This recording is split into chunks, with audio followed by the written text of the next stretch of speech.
cái này chỉ ra nó là cái này nó này người ta thì chỉ chống sữa đấy không được đi xa vào hơn nó mặc thành什么那么他是做了 push 这段时间嘛 push 打车啊？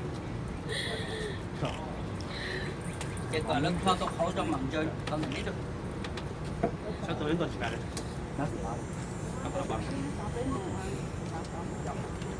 có là mà nó khâu nữa rồi Còn lại rồi nó còn gì đâu.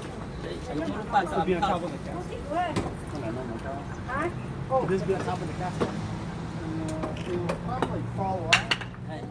con đấy cho tôi được lúc chết cho nó tỏ xe cái đó nó rất cho nó không Nên gì đó, nên chỉ just start chỉ với mỏng bao.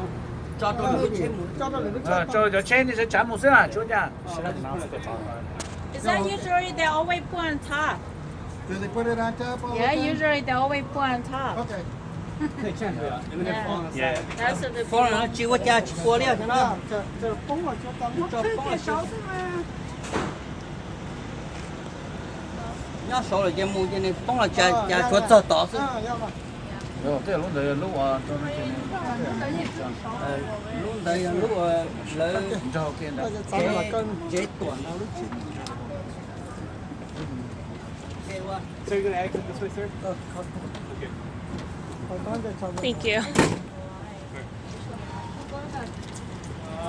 Một cái một cái. Một đó, We have to wait for the escorts, the motorcycles. Okay.